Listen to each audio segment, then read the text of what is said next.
আপনাদের কি মনে আসে বিপিএল সে বিতর্কিত নো বল এমনকি বিতর্কিত আউট যার কারণে কিন্তু খেলার ফলাফল কিন্তু ঘুরে যেতে পারতো। এখন কিন্তু বিপিএল এ কিন্তু এ ধরনের কর্মকাণ্ড কিন্তু হরহামেশাই হয়। সুতরাং বুঝতেই পারতেছেন এটা কিন্তু আমাদের অভ্যাসে পরিণত হয়ে গেছে।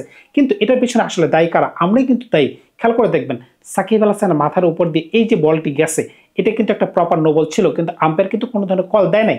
এটি কিন্তু সর্বশেষ সিদ্ধান্ত। যদি কোনো আম্পায়ার যদি কোনো সিদ্ধান্ত না দেয় তখন কিন্তু আপনি গায়ের জোরে কোনো কিছু নিতে পারবেন না। এই যে সাকিব আল হাসান আম্পায়ারের সাথে বাজে ব্যবহার করতেছে এটা কিন্তু কোনোভাবেই উপযুক্ত না।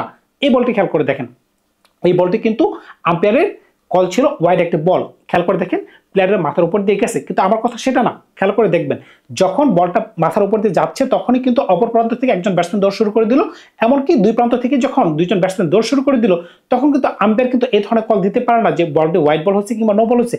আপনাকে অপেক্ষা করতে হবে যতক্ষণ না পর্যন্ত তাদের দৌড় শেষ হয়ে যাচ্ছে, কারণ কি এই দৌড়ের মাঝখানে কিন্তু একটা রান আউট হওয়ার পসিবিলিটি থাকে। এমনকি যদি রান আউট নাও হয়, যদি মনে করেন ফিল্ডার থ্রো করলো, থ্রো করার পরে যদি বলটা দাগের প্রান্তে যদি চলে যায় তখন কিন্তু একটা এক্সট্রা 4 হওয়ার পসিবিলিটি থাকে, তখন কিন্তু আপনাকে আরো 5 রান কিন্তু অ্যাড করতে হচ্ছে। খেয়াল করে দেখবেন যখনই আপনি একটা ওয়াইড কলের সিদ্ধান্ত দিয়ে দিবেন তখন কিন্তু বলটা ডেড হয়ে যাচ্ছে, তখন কিন্তু এই বাড়তি 5টা রান কিন্তু যুক্ত হওয়ার কোনো সুযোগই থাকছে না। তার মানে কি আপনি লয় জানেন না, আপনি আম্পায়ার করতে চলে আসছেন। সুতরাং বুঝতেই পারছেন বিপিএল এর মঞ্চে আমরা কোন ধরনের আম্পায়ারদেরকে জায়গা দিচ্ছি।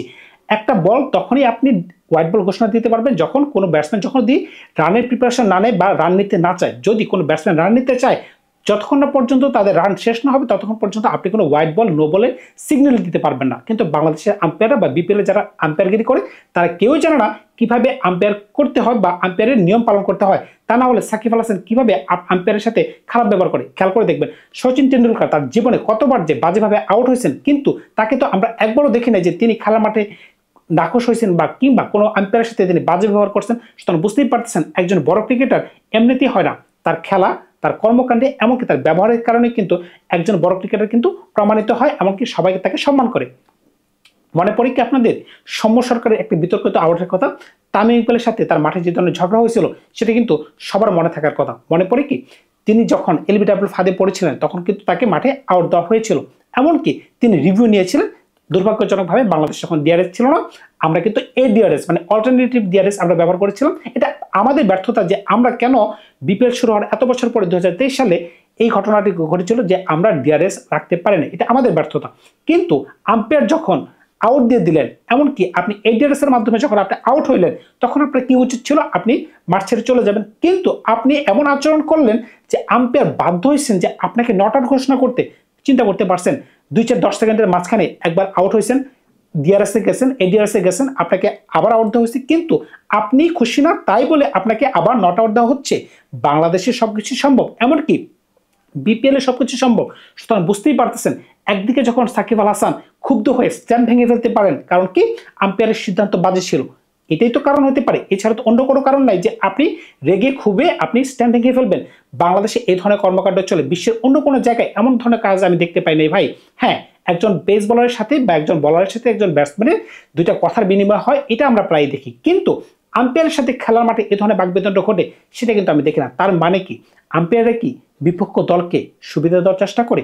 বিপিএল কি এটাকে প্রশ্রয় দেয়? তা না হলে কেন এই ধরনের কর্মকাণ্ড হবে? আপনি খেয়াল করে দেখেন গতবারের যে ফাইনাল ম্যাচের কথা বললাম, যখন ওই বলটা মাথার উপর দিয়ে যাচ্ছে, তাইলে যিনি আম্পায়ার করতেছে ফাইনালের মতো জায়গায় আপনার তো ল পড়া উচিত যে এই বলটাকে এখন আমি হোয়াইট বল দিতে পারবো না, যেহেতু তারা দৌড় দেওয়া শুরু করে দিচ্ছে, আপনি হোয়াইট বল দিয়ে দিচ্ছেন। এখন আপনি যদি এই ধরনের নিয়ম আপনি না মানেন তখন কিন্তু আপনার সাথে এই ধরনের স্ট্যাম্প যে ভেঙে লাথি মারবে আপনার সামনে, সেটা তো আপনি অবাক হওয়ার কিছুই নেই, কারণ কি আপনি তো ল জানেন না।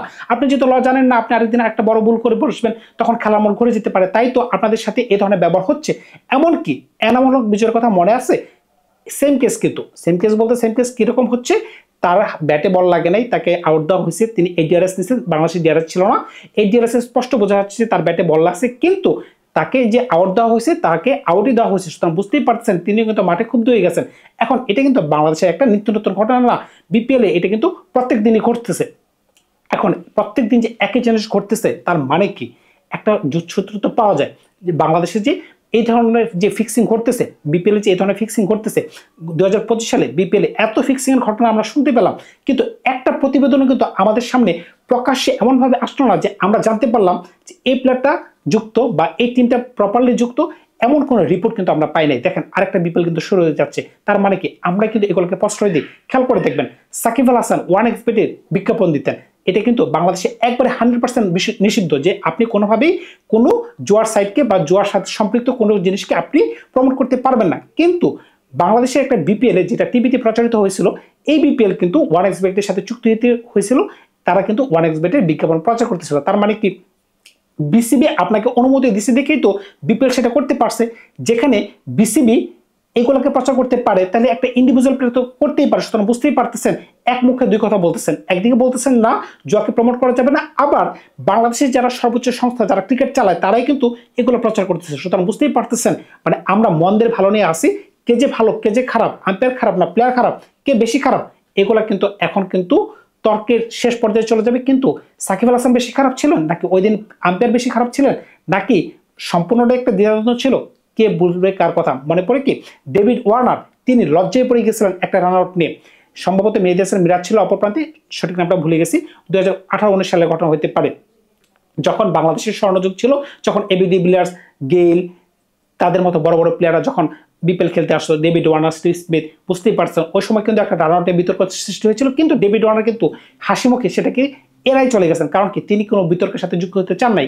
কিন্তু বাংলাদেশের প্লেয়ার যদি হইতো তখন কিন্তু ডেভিড ওয়ার্নারের জায়গায় কিন্তু এটাকে নিয়ে একটা বড় ধরনের রঙ্গ তামাশা তৈরি করতে পারতেন। সুতরাং বুঝতেই পারতেছেন যেখানে বাংলাদেশের আম্পায়াররা লয় জানে না যে কোন বলটাকে কিভাবে নো বল দিতে হবে, কোন সময় হোয়াইট বল দিতে হবে, কিংবা একটা আউট যে আমি দিয়ে দিছি এরপরে যে আমি কোনো ধরনের সিদ্ধান্ত পাল্টাবো না, এখন প্রেশারের কারণে যদি আমাদের সিদ্ধান্ত পাল্টাইতে হয় তখন এই খেলা খেলে কি লাভ হচ্ছে? বা আপনি কেন মাঠে আম্পায়ার গিরি করতে আসেন? আপনি একবার চিন্তা করে দেখেন, আম্পায়ারের সিদ্ধান্ত হচ্ছে সর্বশেষ ফাইনাল সিদ্ধান্ত, অনফিল্ড সিদ্ধান্ত দেখেন যেটাই বলেন, থার্ড আম্পায়ারের সিদ্ধান্ত বলেন, কিন্তু সেটাকে যদি আবার ওভারটার্ন করার ক্ষমতা যদি প্লেয়াররা রাখে বা দলের মালিক রাখে তখন কিন্তু আর বলার কিছু রাখে না। আশা করি আপনারা বুঝতে পারতেছেন যে বাংলাদেশের প্লেয়াররা না শুধু, অন্তত বিপিএল এ যারা আম্পায়ার আছে তারাও টুকটাক ফিক্সিং এর সাথে যুক্ত হইলেও হইতে পারে। আমার বিনীত অনুরোধ যারা অ্যান্টি করাপশন বোর্ডে আছেন অন্তত যারা বিপিএল এ আম্পায়ার করবেন তাদের উপর যেন কঠোরভাবে নজরদারি করা হয়, খেলা শেষের জন্য প্রত্যেকজন আম্পায়ারের প্রতি ওইভাবেই নজর করা হয় যতটা প্লেয়ারদের সাথে করা হচ্ছে। ধন্যবাদ সবাইকে, ভালো থাকবেন আপনারা। নতুন কোনো গল্প নিয়ে খুব শীঘ্রই হাজির হবো আপনাদের সাথে।